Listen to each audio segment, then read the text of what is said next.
Hey, what's going on everybody? This is G The Hypersapien, and in this video I'm going to teach you how to use glue, how to use a hobby knife or sprue glue to help fill gaps. So this is basically a part 2 to my hobby basics sprue glue video. I hope you enjoy. So I've seen some people struggling when they built the Smasha Squig. They have quite a lot of gaps in the model. So the Smasha Squig, even the Squighogs and even the bomb squig, they all seem to have quite a big gap when you put the model together. So I'm just going to show you how we can fill that gap. So I've built quite a few squigs. Even in Age of Sigmar you get squigs, mainly because you put the face over the body. Obviously where the two pieces meet, you normally have a gap there. So I'm not sure what glue you guys are using. So I use Tamiya extra thin cement. Now I'm not sure if this will solve the problem because some of the other glues are a lot more thicker, so they're not going to run into the gap as much. So once you glue this together, you can actually go with the Tamiya and you can put it into the gap, and sometimes that does the job. If not, I'll use sprue glue. Now I've got a video to sprue glue. If you want to learn more about sprue glue and how to make it, go and check out my hobby basic video on sprue glue and I'll teach you how that works. But I'll continue to build this. I've got to get rid of the mold lines and glue the head together, and also I've got to clean up just the rest of that, and I've got to fill this gap here that I'll show you how to do as well. So we'll put the head to the side. Basically you can see this line here. The way I clean up that line, I go over gently but quite a few times with a hobby knife, and we start clearing up this gap here. You don't want to press down too hard, you just want to go over gently, go around and do the other side, same, but you get the point. Just go over gently, but you scrape quite a few times. So I get my Tamiya cement and I just run it over that gap or that line there, and because this is so thin, even if I get it on the miniature, see how I'm doing this, even that, other cement's going to eat away that plastic really badly and it's going to leave some bad marks. But this dries really quickly and it's a really thin cement. It's not going to do much damage if you do get it on places that you don't necessarily want it. But as you can see, it should have got rid of that gap. Now what we can do, we'll let it fully dry and then we can go over again if we have to. So the same process. So you let it all dry, just gently go over the area again, and we basically do that until it's smooth. Another thing I'll show you is you can see this line here. Now if you can get away with it, what I do is I flip the model, and obviously these two pieces have been stuck together, but we go the opposite side. So we don't want to put it over the details if we can get away with it, because even though this doesn't really leave much of a mark, we'd rather work on the area that's going to be hidden by the rest of the model. So what we do, load up our brush, go from the bottom of that piece all the way to the top, over that gap, a little bit there, and basically before it dries, we want to push these two pieces together. So you should start seeing these two pieces be more flush together. So we're probably going to need to work on this side anyway, but sometimes if you do it on the underneath where it's hidden, sometimes it can fix that issue. But you can see as well how it runs all into the cracks. Some other plastic cements aren't as thin as Tamiya extra thin cement, so you're not going to be able to work it into those gaps. Some other cement is so thick that it's not going to run into these gaps. It's just going to be a big blob and ugly and sit on the top, and then it's going to dry, and then you're going to have some texture.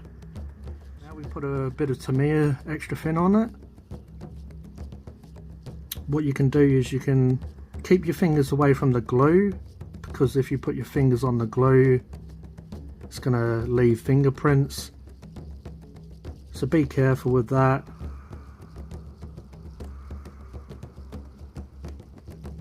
But also we can do the same technique I showed you before, which is, if we need, once this glue's dry, you want it to dry, because otherwise if you start working it, I'll show you, it's not going to look quite as nice because the glue's still wet. It sort of tears the plastic more.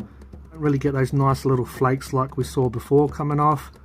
It's going to sort of stretch the plastic a bit more, if you know what I mean, and it's not going to look quite as nice. So that's why we let it dry fully, and then we come back and we keep on working it until we're happy. You can sand it down or scrape it down with a hobby knife. Now I normally use a hobby knife and not sanding sticks or whatever, because a hobby knife is a lot more easy to get into, hard to reach in tight spots. They don't make sanding sticks as tiny as this, where you can get in between it. Okay, I just wanted to reinforce and just show you again how we fill a gap here. So around his leg here, there's a bit of a gap. This is just using the Tamiya extra thin again. So you kind of load up the brush in place, hopefully you can see that.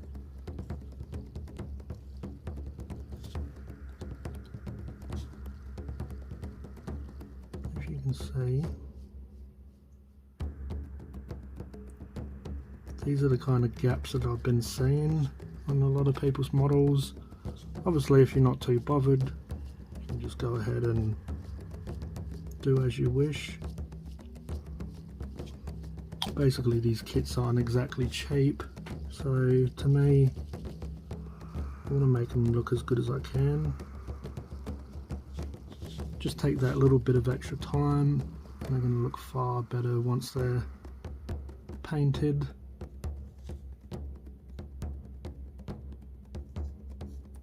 But as you can see, the gaps disappeared more now. Now this is just using glue. As I mentioned, for bigger gaps I can use sprue glue if I have to. There was a gap under the tail here and I just did the same thing really. I just put some glue in, try to push it together, but also I ran a hobby knife down just to try and smooth that out. And there is another little bit on the tail here that I'm not too happy with. So I'm just going to do the same technique where I put a little bit of that on and try and push it together. But if that doesn't work, again, I'll go around with a hobby knife and just scrape that so gently and just fill that up. So it's starting to look not bad now. So I'm going to chuck the other leg on, but then we're going to look into this gap here. Now this is the gap that I keep on seeing a lot of people having issues with. So I'm not sure if the Tamiya will work or if we need sprue glue. So if the Tamiya works, I might even just show you how to use sprue glue anyway. But as I said, I did a whole hobby basics video on sprue glue if you need to look into that. Now my gap doesn't seem that bad, but I'm sure once I paint it, it will show out like dog's balls really. I've just seen a lot of people smash a squig and they have this huge visible gap here once they painted it. So if you see this line on his leg here, I'm going to show you sprue glue, which I did do a video on, but I just wanted to show people in the Orc community that seem to have issues with the Smasha Squig. So there's a lot of squigs out now. A lot of people are going to run into this issue. So what I'm doing is using sprue glue to fill this gap here. I don't want to overload the brush too much. I want enough just so I can manipulate and move it around. But you can see also there was a gap on his feet here. So I'm just going to gently put a bit on and just move it around. fill that gap. Fill this. So you might need a couple of coats to fill this properly, but you don't obviously want to overload it. You just want to do it a bit, let it dry, and then go again if you need to. But if you can see, it's a lot less visible now than it was before. So you can see on this leg here, you can't really see the gap much. And then just on this foot, go around and do some to that leg that we was working on before. So I just want to go around a little bit. So it's a little bit harder to do this on camera because I want to get it in shot. So now I'm going to work on the neck and the head area. This is one of the main reasons I did this video, because as I said, I saw a lot of people struggling, and also I saw someone ask what they can do to fill this gap. I've gone around with the sprue goo and I'm just putting it in between that gap. Brush applicator works really well because obviously it fits in between those joints. It helps to fill that gap. So yeah, just go around.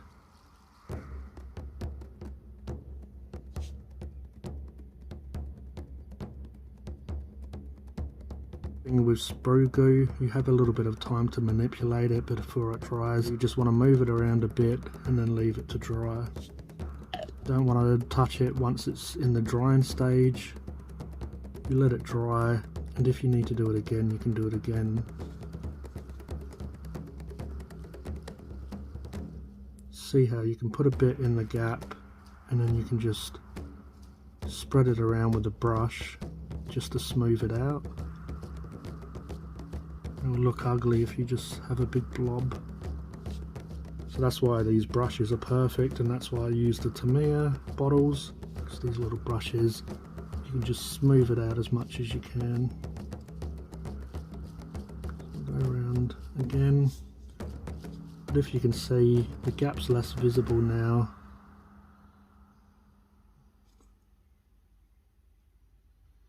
Once you spray and paint it, it's going to be more of a smooth transition, because this is one of the miniatures I saw people struggling with, and an issue that I wanted to help people with. So I've gone around and worked the neck, and I've gone around and touched all the legs and all the bits and pieces that seem to have a bit of a gap there. I might need to work on this a little bit more, but basically I've shown you the techniques.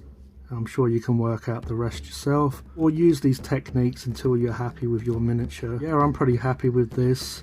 I might need to go around and just have a look, but you can see that I've used a few different techniques to fill gaps.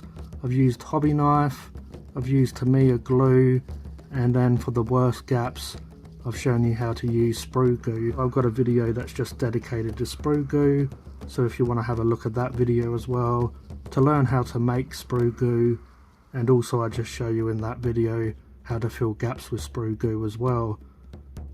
So you might notice, be able to notice where the glue has been and where the line was, but once we spray the model with primer, that definitely is going to hide that, and once you put some coats of paint, you won't notice any difference. But if this did help you, please like the video. If you haven't already, please subscribe, hit that notification bell, because I'll be doing more hobby basic videos. But as always, this was G the Hypersapien, and I'll catch you next time. Cheers.